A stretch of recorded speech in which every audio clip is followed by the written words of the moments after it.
When talking about the most popular Sonic games, a lot of times the games that come up are either the adventure games or the classics. And today we're going to be talking about the classics, where Sonic got his start all the way in the 90s. And since these are some of the first games ever made for Sonic, there have been many different re-releases, collections, remasters, collections of the remasters, and emulations of these games, so that every generation gets to play these classic games. But there is always a novelty in playing the games on their original hardware. You get to experience the games when they came out with no updates or changes to the vision. So in today's video, I want to talk about playing classic Sonic games not only on their original hardware, but on their original display, and comparing the original to emulation to see where the difference lies. Is this video an excuse to write my TV off as taxes?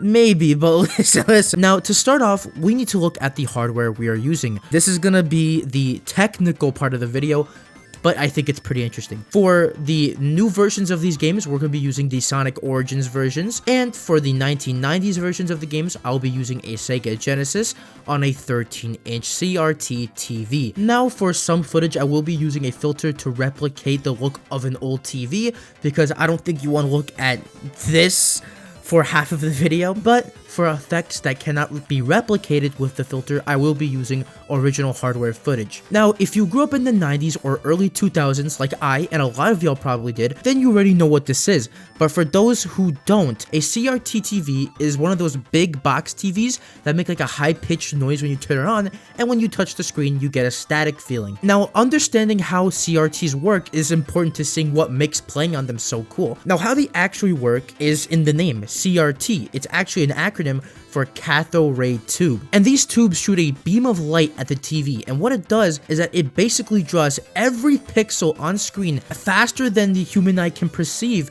to make up one frame, and then it draws multiple frames to make a moving picture, with most CRTs being 60 to 80 hertz. That's why CRTs have scan lines. It's the pixels being drawn on the screen so fast that it leaves the lines on the screen, and that's why when I'm recording the screen, it looks like it's flashing, because the FPS of the camera is not high enough to capture how fast it's really going. And that's why the CRTs have the fuzziness to them, where the image is a bit blurred. But game developers actually found a way to use this to their advantage with a technique called dithering. Now, a lot of you may be asking, what is dithering? Dithering is a technique of taking advantage of the blurry display of a CRT or composite video to blend colors together to get rid of the pixelated look of games. This is done by spacing colors in a specific way so that when they're displayed on the composite screen, they're blended together and all of the individual pixels fade out, turning into a more smoother image. This would also be used to create the illusion of transparency,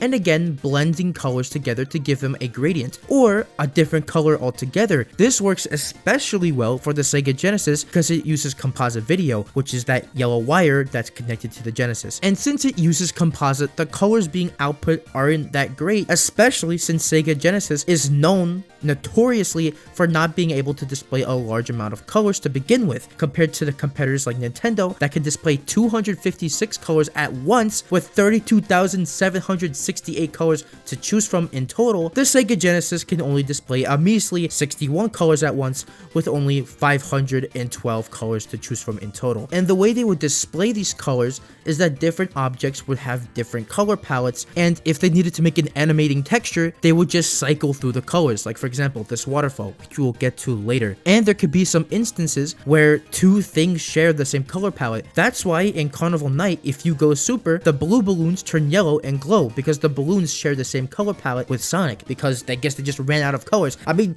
look how many colors are on the screen here. So dithering would allow for a little bit of extra color to come from the screen. Okay, we got through all of the technical jargon.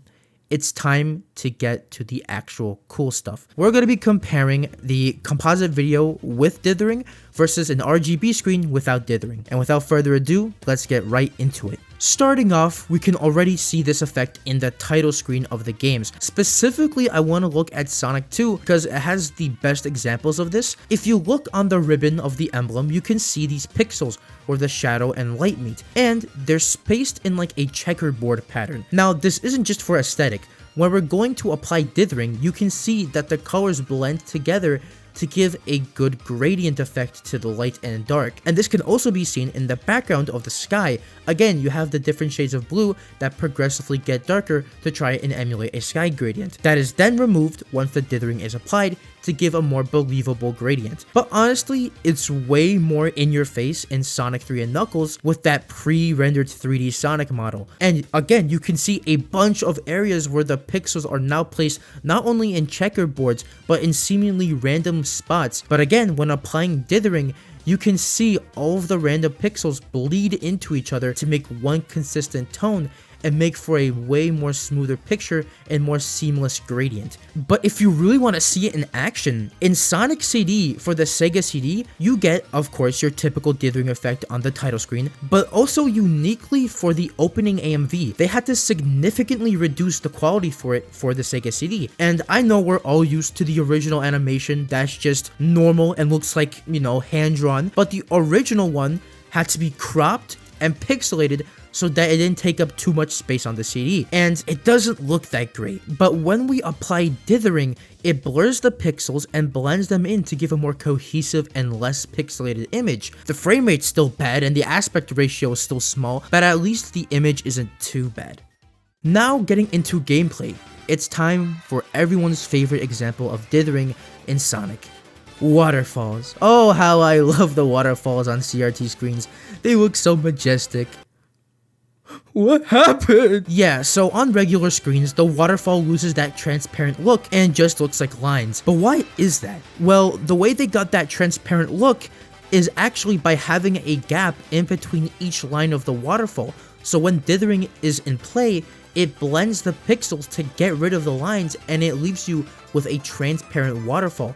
And with how the waterfall animates, it even has this rainbow type effect, at least on my TV, and it looks really nice, man. Just to compare the two, this is without dithering and this is with dithering. The difference is night and day. And you can find this in like every Sonic game on the Genesis and CD. It doesn't take that long to find an example of this, but waterfalls aren't the only thing that use this effect. In Sonic 2, the pipes and chemical plant use a similar method where the pixels are separated, and the CRT then has this really cool effect where the pipes look rainbow again. It almost looks like it's refracting, and it has that nice reflection line on it, and it looks really nice. One of my personal favorite effects of dithering in Sonic is in Sonic CD. In Collision Chaos, if you go all the way to the top of the stage, you can see like the lights reflecting off of this watery surface, and you can see how it moves side to side. Now on a normal display, it looks pretty pixelated, but going and putting it into dithering effects, oh my god, it looks so nice, man. Oh my, honestly, the whole level looks really nice. And again, I think that just shows how Sonic games and just like old games in general just look better in the original hardware. And going to the end of this video, I think if you want to do anything, if you're a Sonic fan or if you are just a retro gaming fan in general, please try your best and play these games on original hardware. When you're playing these games on new devices with the new display, you're losing the original vision that the developers had. There's a saying that I really believe in, and it shows here, that limitations inspire creativity. When you are limited with your technology and you can't show everything that you want, like you can't have a reflecting waterfall with transparency, you can't show that many colors on screen because of your technical limitations, you find workarounds. And the CRT with the composite dithering effect was the perfect thing, and the way that they found to like make these illusions with the graphics is so cool. Just looking at these games on a new screen, it's not bad, but it feels like something is missing. That extra level of detail that was supposed to be there is gone. You get these super pixelated backgrounds that feel like there should be one solid color. You get these weird gradients on objects, and then when you put them on original hardware, it makes sense because this is what they were built for. People saying, oh, you should play on these this modded version of Sonic 1. That's not the right way to play the game. This is the proper way to play these games, because new screens and new technology does not do these games justice. So I implore you, if you are a Sonic fan, especially if you're a classic Sonic fan, At least once in your life, you have to play these games on original hardware, on a Sega Genesis, on CRT TV, or even not. Try your best to find a filter, but even then, a filter is not the same, man. It's just not the same. And that's really all I have to say for today, ladies and gentlemen. If you guys enjoyed, make sure to like and subscribe, turn on notifications, and comment down below what was your favorite example that I put out in this video. And I implore you guys, again, to give me some examples of dithering that I didn't call out in this video, because I know I put out the most popular versions or the most popular examples. I know there's a shit ton I missed, so please put them in the comments.